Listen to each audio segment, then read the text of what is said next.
Bismillahirrahmanirrahim. Assalamu alaikum, dear ladies and gentlemen. We are about to start our session on moral lessons from the Quran. The part that we are going to read today, or the passage we are going to read today, is taken from Surah Bani Israel, which is the 17th Surah of the Quran. And we will cover this section actually in 3 episodes because it's just slightly lengthy. And these verses of Surah Bani Israel, they can rightly be termed as the 10 commandments of the Quran. We know that the Old Testament has those famous 10 commandments. Very similarly, and on similar lines, we can clearly see, and we shall see, that the verses that we will study in 3 episodes are actually nothing but the 10 commandments which are prescribed by the Quran. And if we are able to go through them in a way that makes us realize that how the Almighty takes pains, I would say, in reminding us of some of the basic lessons which humanity must learn, we will always cherish the fact that reading the Quran, especially passages which are able to motivate us, which are able to put our perspective in the right direction, they are really a means of propelling ourselves towards the right path. So I will share my screen with you, and the passage, as I said, this is from Surah Bani Israel. These are verses 23 to 25 that we will cover today, and the rest of them will be covered in 2 more episodes. So the words are: لا تجعل مع الله إلها آخر فتقعد مذموما مخذولا وقضى ربك ألا تعبدوا إلا إياه وبالوالدين إحسانا إما يبلغن عندك الكبر أحدهما أو كلاهما فلا تقل لهما أف ولا تنهرهما وقل لهما قولا كريما واخفض لهما جناح الذل من الرحمة وقل رب ارحمهما كما ربياني صغيرا ربكم أعلم بما في نفوسكم إن تكونوا صالحين فإنه كان للأوابين غفورا. Serve no other God except God, lest on the day of judgment you are left blameworthy and disgraceful. And remember that your Lord has enjoined you to worship none but Him, and to treat well your parents. If either or both of them attain old age in your life, before you, show them no sign of impatience, nor scold them while answering, but speak to them with good etiquette and treat them with humility and tenderness, and say, Lord, be merciful to them the way they nursed me in childhood. Your Lord fully knows what is in your hearts. If you remain obedient to Him, then you should know that He forgives those who turn to Him. So this passage starts off with the negation of polytheism. It starts off with this all-important assertion that there is no God but God, and if people don't realize this and keep worshipping other deities, then they will be blameworthy and disgraced on the day of judgment. So we need to remember, my dear participants, that the ambience and the aura in which the Quran was revealed, the environment in which the Quran was revealed, polytheism was the tradition, it was the creed that was followed. Of course, the idolaters were the ones who willfully and willingly adopted polytheism as their religion. But as far as the people of the book are concerned, although they were monotheists, but they subscribed to some very heinous acts of polytheism. So we know that the Jews of Arabia, for example, they regarded Uzair or Azra to be the son of God, and Jesus, as we know, was regarded to be the son of God by the Christians.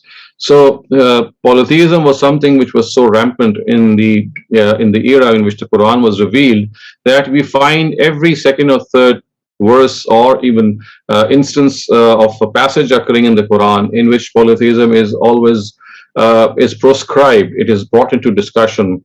And as we just saw a couple of sessions ago, when the famous elder of Arabia, Luqman, was advising his son when he was handing over the reins of leadership to him, he said that La tushrik billah, do not associate partners with God, inna shirka la zulmun azim, because polytheism is a great transgression. So this transgression existed in Arabia in various forms, in various sorts.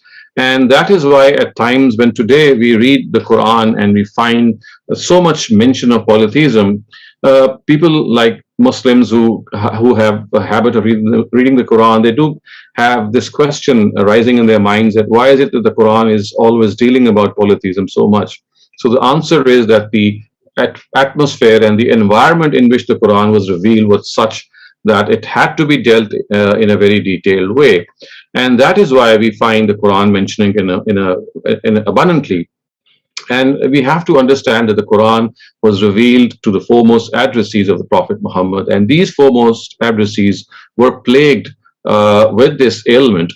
So this particular passage also starts off with this verse that we need to understand that as far as the Quran is concerned, as far as the details of the Quran are concerned, in all such instances, it is basically that we have to realize that monotheism is the only thing accepted to God.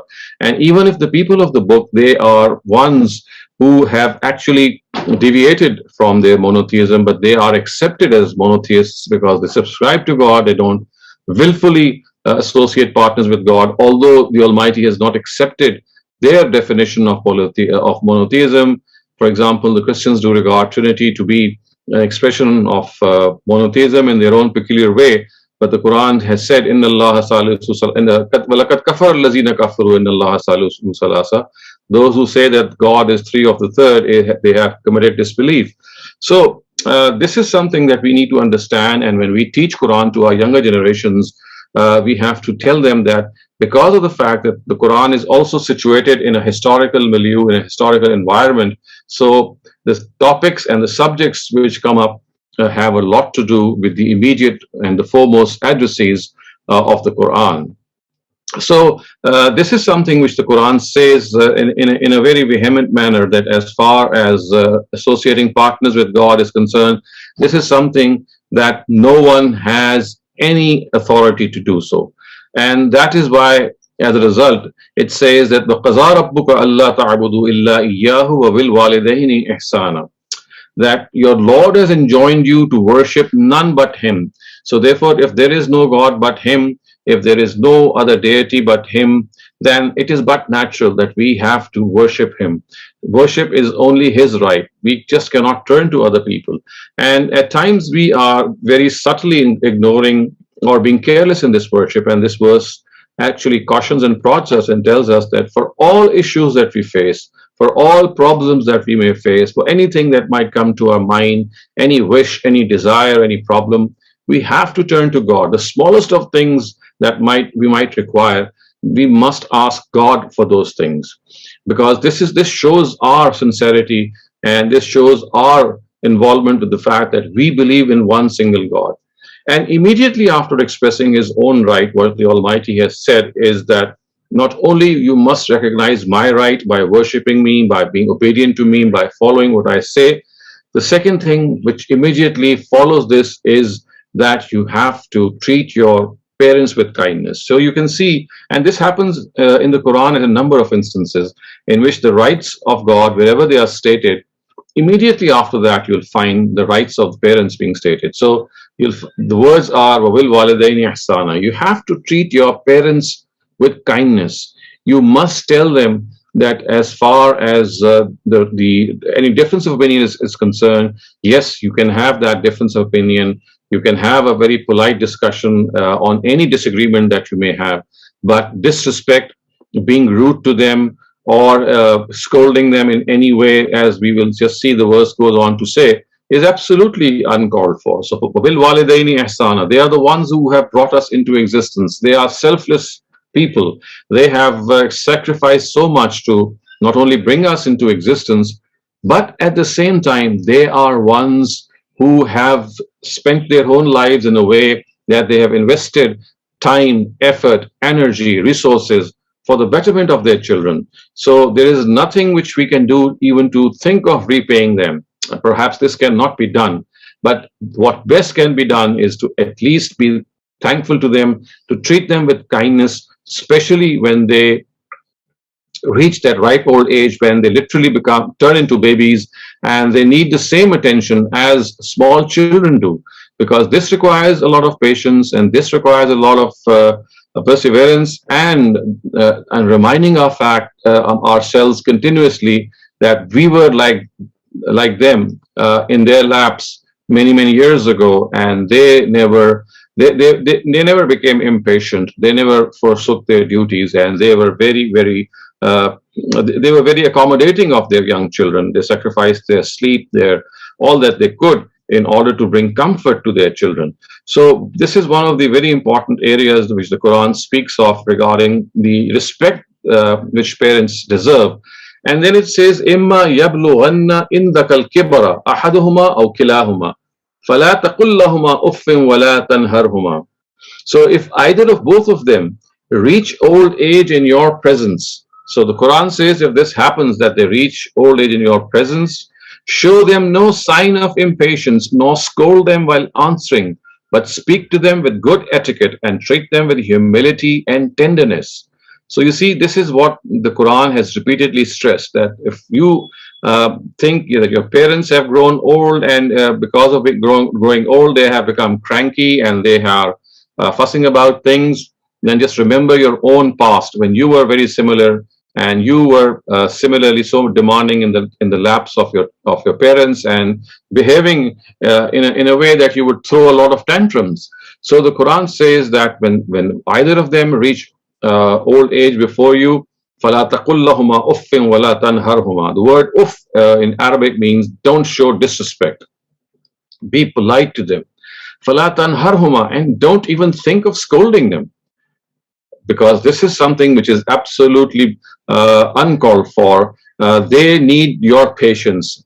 You need to understand, we as children or grown-up children need to understand that when they each reach this age, becoming cranky or becoming impatient or becoming childlike is something which they cannot help. It is beyond them. It is a natural life cycle in which all of us pass, that when we become old, we behave like little children. And like behaving like little children is something which always brings us this sense of impatience, and we do become angry and annoyed. But it is here that we have to exercise restraint. The Quran says, فَلَا تَقُلْ لَهُمَا أُفٍّ. Don't be disrespectful to them. Show them your full respect. Be kind to them.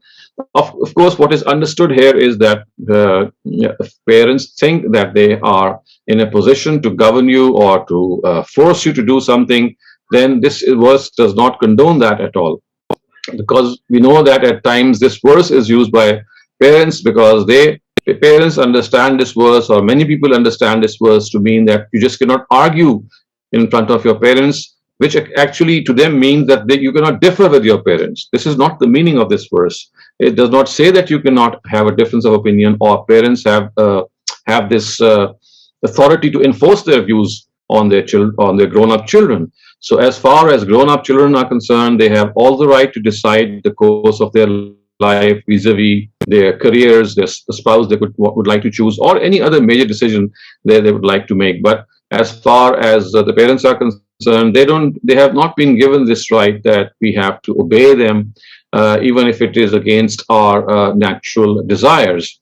So that is why we need to note one thing, my dear participants, that never ever in the Quran do we find a verse which says that you obey your parents. This is a grave misconception. There is not a single verse which says that you have to obey your parents. Yes, it is said that you have to obey God, obey the Prophet, and as far as parents are concerned, wherever they're mentioned, you'll find in the Quran, it is that you have to treat them with kindness. You have to treat them with politeness. So this is where we have to understand that yes, we have to give them full respect. We just cannot be impatient with them. We cannot be disrespectful with them. We cannot be impudent with them. We have to be very caring and affectionate. But this doesn't mean that they are going to govern everything, or they are the final word in all our undertakings. This is not the purport of this verse, neither of any other verse which is found in the Quran.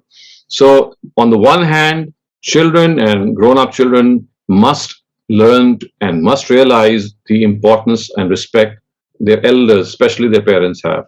And on the other hand, these parents must also realize that if this is what the Quran has invested them with respect and authority, it does not at all mean that it is giving them this unlimited authority of actually driving their mature children wherever they would like to, in whichever direction they would like to. So as far as personal choices are concerned, they can, of course, out of experience, speak of the fact that, well, this is something which you should not adopt because you might end up very ashamed or embarrassed or in a loss. But that's all that they can do or they should do. Or once their grown-up children have decided something regarding any important matter, they have to accept that, even if they know that this is something which could lead them to absolute destruction, because this is how God has made all of us. He has given us this freedom of choice. Once we turn to mature age, every single one of us, of course, we should benefit from the experience of elders, but if we think that there is something we need to do, and we are absolutely convinced that we should do it, then none of us should regard this, or none of the parents should regard this to be against their obedience, because, as I said, this is a concept which is totally alien to the Quran, that you have to obey your parents. You have to respect your parents. That is what the Quran says. And then finally, when this passage ends, you can see it ends on a beautiful prayer. It says that you must not scold them, and you have to kullahuma qawlan karima, which of course means that you have to speak them in kind words. You should, and when you're answering them. And then it says that you also must remember that waqfiz lahuma janaha dhulli min ar-rahma, that you should have that tenderness and that politeness and that gentle attitude when you're talking to them. And the prayer which is mentioned is of utmost importance, that most of us would be knowing by heart. It says that you pray to the Almighty regarding your parents by the words Rabbir hamhuma kama rabbayani saghira, that God be merciful with them the way they were merciful to us, the way they nursed us when we were children. And then it says that your Lord he fully knows what is in your hearts. If you remain obedient to them, then you should know that he forgives those who turn to him, which of course means that at times we do get impatient. At times, in spite of knowing the fact that parents have a great respect that we should show them, but we might slip, we might show that disobedience, we might become rude and impertinent. But the Quran is absolutely specific in this. It says that no, if there ever is a blemish, then God knows that it was done out of, it was not deliberate, it was inadvertent, and God is going to forgive you. So remember the prayer that has been taught to us, and these beautiful words, let us make them part of our daily prayers and our daily supplications, especially for our parents. Rabbir hamhuma kama rabbayani saghira, that Lord have mercy on them the way they nursed us, the way they took care of us, the way they showed mercy to us when we were infants, and we would crawl, we would need their guidance, we would need their help to just grow. We could not have done anything without their help, and this was only possible because they made it upon themselves. They regarded this responsibility as their first responsibility to rear and groom their children. So with these words, I come to an end to my today's talk, and I'm now ready for your questions. Thank you, Dr. Shehzad. Right now, we just have one raised hand. Fatma, you may have your question now. Assalamu alaikum.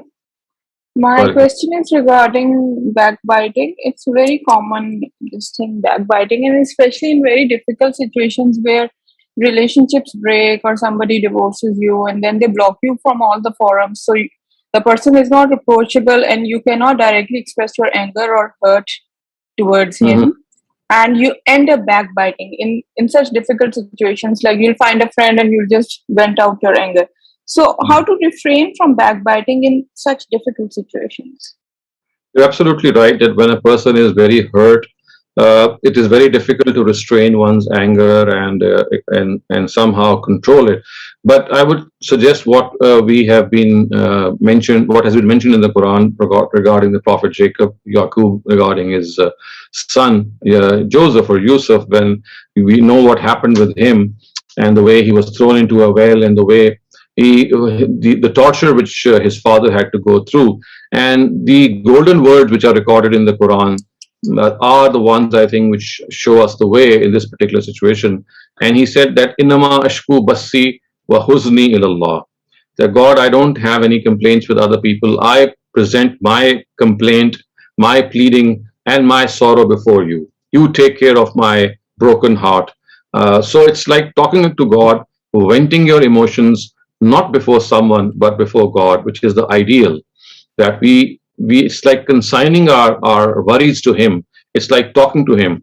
And I can tell you out of experience of so many people that when they consign matters to God, they feel that light mood in them. They feel as if they have been liberated, they have been set free, and the anger in them has suddenly died down because they have reposed and consigned this anger to God, and they have petitioned this before God and asked Him, requested Him that God, now it's you, now you take care of it and you take care of me, because it's difficult for me to control my hurt, and only through your help can I do it.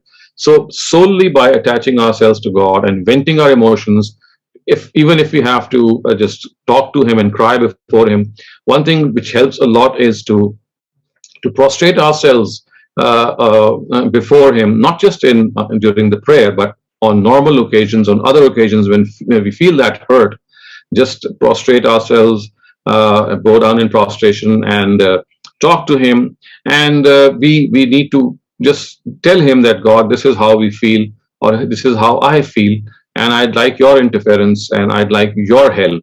And so many times what happens is that when one raises one's head from prostration, he or she feels that relief and that comfort, even if that hurt might not immediately go away, but you feel that relief. You feel as if someone has addressed your complaint. Other than that, at times, of course, it does become important that you share your grief with people.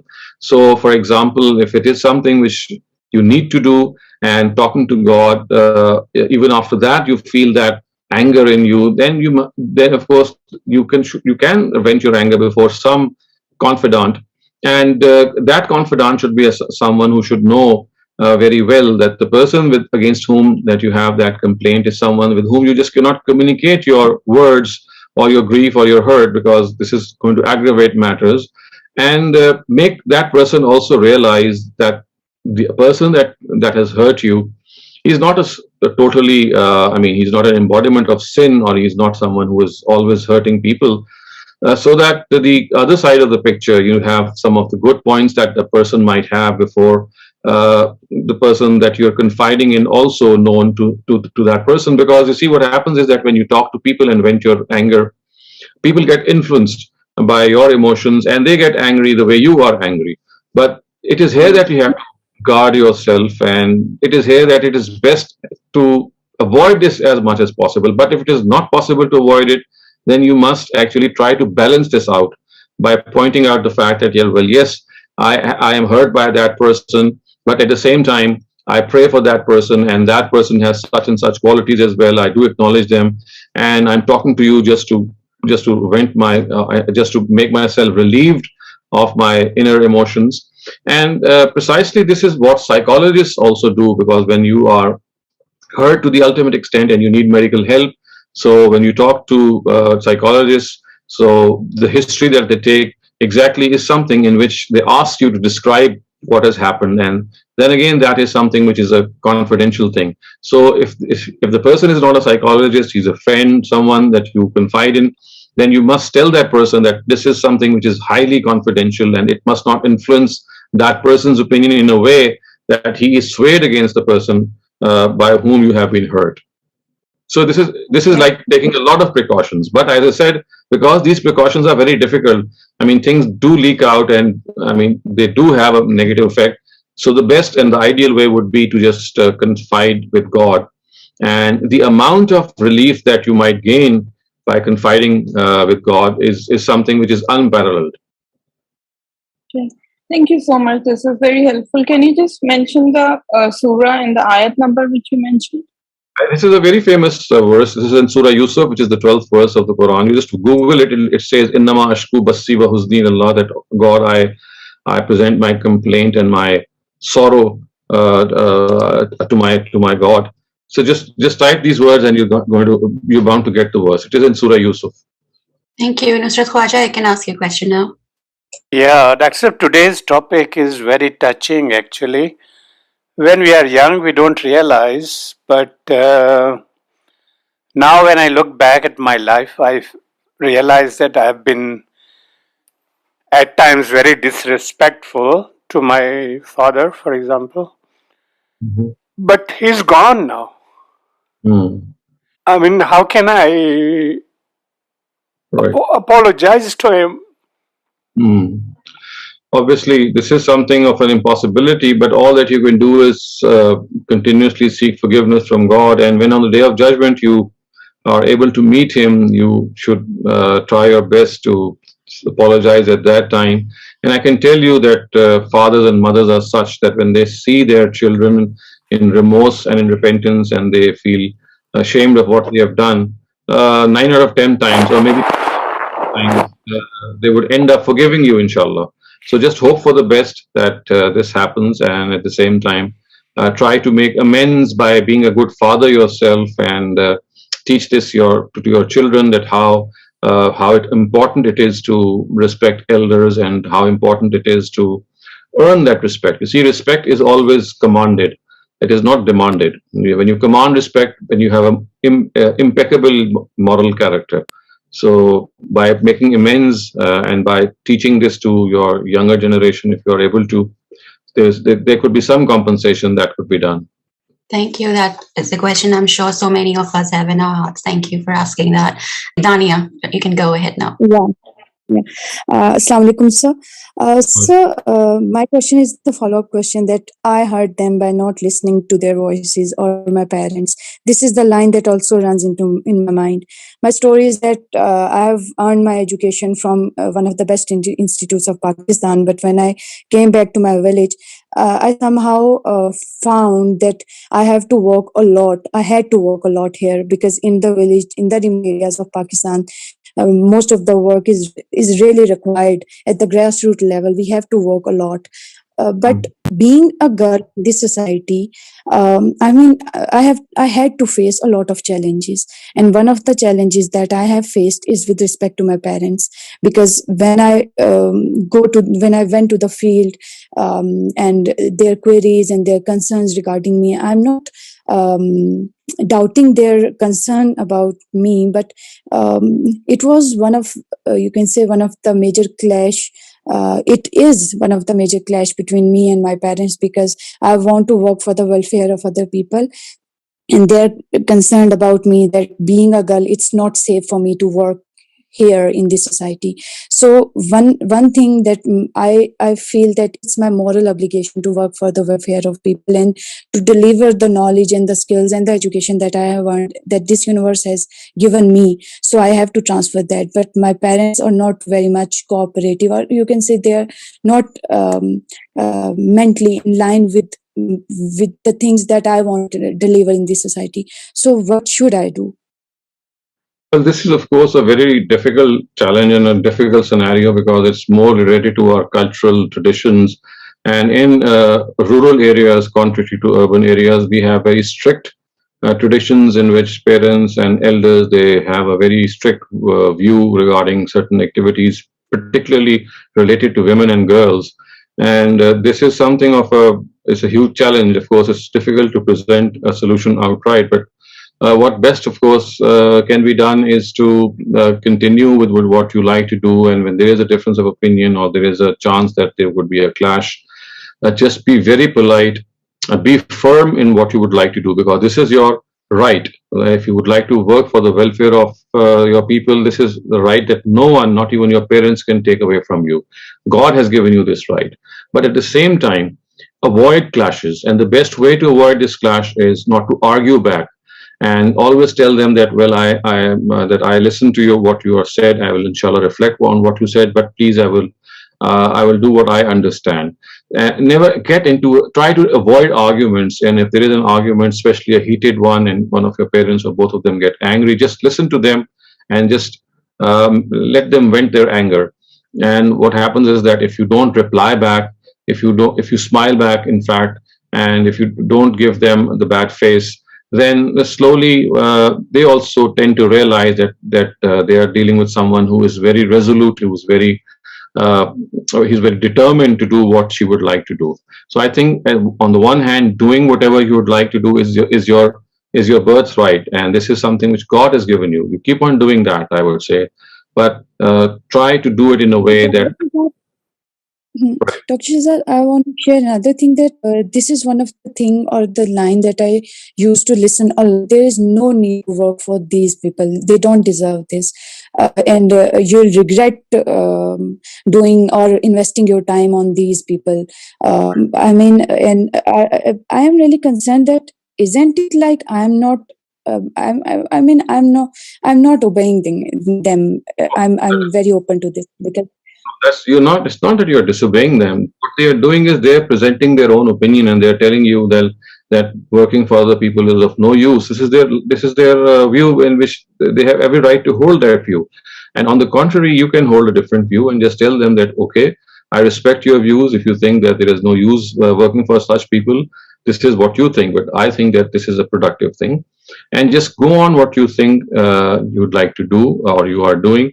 Just don't get in a situation in which there is a clash. And if there is a clash, by clash I mean if there is a verbal exchange, just be silent. Just listen to whatever they say, and keep on doing what you think is right. Because if you don't reply back, if you're not rude, this is going to happen for some time, maybe a couple of months, and then it's just going to die away, because they will realize that you are very determined, and at the same time, because you should continuously tell them that you are my parents and I would like to serve you. So the other thing that you can do is that you increase your service to them. If on the one hand you are not following their advice, then on the other hand, in order to balance your this sort of an imbalanced situation, what you can do is do what they like best, what you can serve them with, become more obedient to them, do something which they like more, and sort of balance the situation as much as you can. But don't give up on your dreams, because you have a right to your dreams. And on the other hand, if you keep steadfast, you will realize that one day they will understand, because when they see the results and when they see things coming their way as well, and when they see that their daughter is being respected by the society, you will see that how they change their opinion as well. The only thing is just don't talk back to them, never be harsh to them, never be rude to them, be very polite, but at the same time, never give up on what you think that you must do. thank you so very much, Dr. Saab. I really need those lines and those things in my life. Thank you. Most welcome. Thank you, Dania. Asif Gumrah, you can have your question now. Yeah, I have one comment to make to Sister Dan. What I'm saying that if situation like that, I think if we involve parents to come and see what kind of work you're doing it, sometimes their involvement change their perspective as well. So I think I try to take them with you in your work, whatever you're doing it. I think that will help as well in change the perspective because everybody have a different world, different tunnel vision, living in a different, So once you take them out of the comfort zone and put into your zone, they may have looked things differently. Just a comment. Jazakallah. Rafia Khwaja, you can have your question now. Dr. Shehzad, I wanted to ask you, because sometimes one gets pretty frustrated with the situation and आप इतनी दुआ करते हैं and you feel कि अल्लाह दुआ सुन ही नहीं रहा, so can you get angry with God? Can you sort of express yourself in a bit of anger and say, please God, I've been asking you, why aren't you helping me? Or you think this would be very wrong? Can I express my sentiments to God openly, how I'm feeling? Well, when you are very spontaneous at times, you don't even think and you express these things. But for a more rational approach, I would say that we have to understand the philosophy of supplications and the du'as that we make. If we have no answer to our prayer, to our du'as, then we need to understand that there is something good which is hidden by not answering them. Because you see, what we at times would like to happen is something because of our limited knowledge and experience, we might not realize that at the end of the day, they might not be very good for us. So God at times does not answer our calls and our prayers, so that had they been answered, something bad would have happened, something would have been bothersome to you. So, and other times, God, of course, would also like to put you through certain trials and tests. So, God has His own wisdom. So, instead of getting angry with God, trust God even more. Because if something is not happening according to your will, it's remember it is happening according to God's will. And that is something which is always in our favor. If He is deferring our prayer to be accepted, or if He thinks that that prayer, if accepted, would lead to some misfortune that we are not comprehending at the moment, or also at times this does happen, although it's something of the nature of the fact that at times God doesn't grant our wishes just to make us realize that there is something wrong that we might be doing in our lives and we need to pay attention. So you see, there are a number of things which are possible. And it's instead of being angry, I think what should actually happen is that our trust should increase even further in Him. And we should tell ourselves that, well, if this is not happening, then there has got to be something very, very good hidden in it for me, which I'm not realizing at the moment. And one thing that might help you in this regard is introspection. That maybe in the past, if you could reflect on the various events of your life, and you must have prayed previously also, and previously also some of your wishes might not have been granted. And there could have been instances in which you would have just said, well, yes, it is good that they were not granted, but had they been granted, such and such a problem would have resulted. So when I look back in my life, I find so many things that when I pray that God give me this or make this happen, and it did not happen. And when I look back, I always say, well, yes, it was good that it didn't happen, because had it happened, I would have been in a very big spot of bother. So I think introspection and then trust in God, and then the fact that God will never mean ill for you. He has something stored up for you, is something which will make you realize that your connection with God will actually increase if this happens. So the first written question I received is, they would like to know if conveying rewards to the deceased for Isal Sawab, when this happens, whether or not the deceased person gets reward for that sadaqah in their name. There is no basis of Isal Sawab either in the Quran or in any authentic ahadith. The Quran says, Laysa lil insani illa ma sa'a, that the person will get in the hereafter for what he had strove for or striven for in this world. So whatever he did in this world is something which is going to accrue in his account. Other than that, if he did something and he passed away, and that thing was something of beneficial to mankind, like some piece of knowledge or some welfare activity which continued to provide benefit to people, but was initiated by him in his own life or her own life, then of course that reward would continue to accrue in his account. But if we are doing something righteous and then trying to transfer the reward of that to some other person's account, this is not only against justice, it is also against the Quran, which explicitly says that reward is something that you have to earn yourself. You just cannot reap the rewards of other people, because this would be unfair. You do something very little yourself and then accumulate a lot of reward from other people. You are being judged, and your judgment is going to take place on the basis of your deeds. Okay. The next question is about what is Islamic perspective on visiting parents' graves and reciting Quran and praying for their forgiveness in the graveyard? Is it desirable for the sawab, or is it just a cultural tradition? Well, visiting the graves is something which is very good. You should visit the graves. The Prophet is reported to have said that if you visit the graves, of course, and pray for your parents or your dear departed, this is something of prayer that we should all make, and it has another utility, and that is that it reminds us of our own death. It reminds us of our own final destination.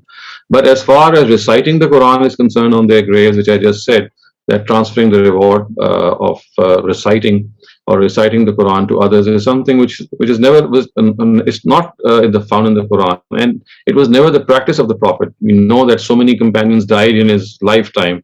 His wife Khadija died. One of his wives Zainab died in his lifetime. Then, so there were so many great Sahabas who were martyred or killed. We don't find this practice anywhere being conducted.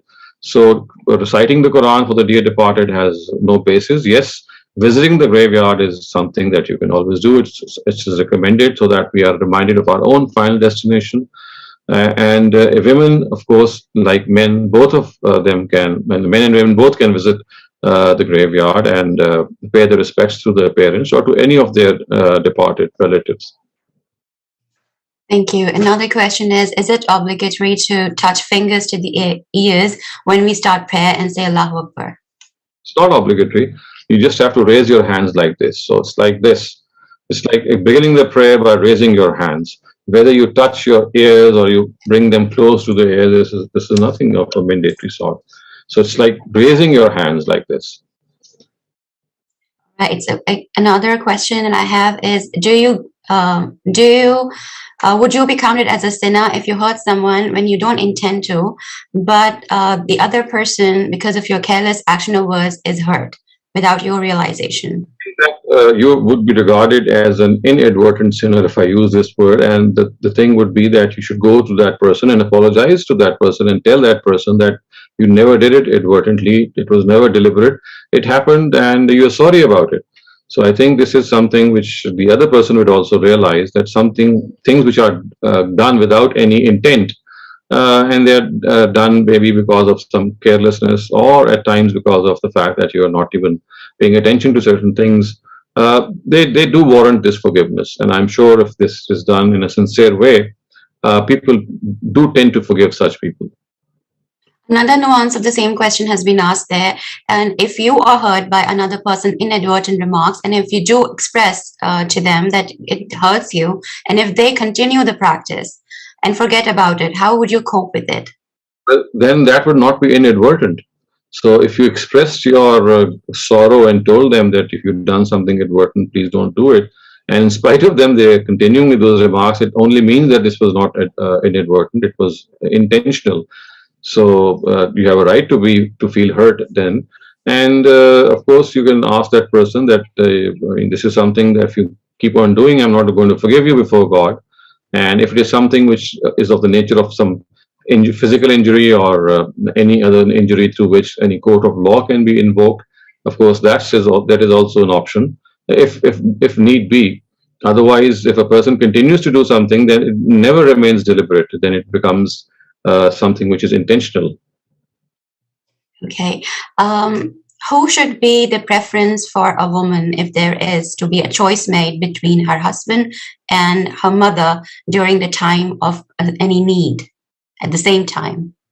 Actually, this is a question that we cannot answer. It has to be answered on a case-to-case basis. And even before that, we must try to understand that why at all did the situation arise that you have to make such a choice? Because it only arises in certain extreme circumstances when things go unchecked for a long time and matters reach to this extent that they become irrevocable, or you just cannot have them mended. So I think unless a real life situation is presented with the facts, only then some answer can be given. But other than that, this is a choice that a person should try not to get into. And if he does, then I think that the thing which should go or govern his actions should be justice.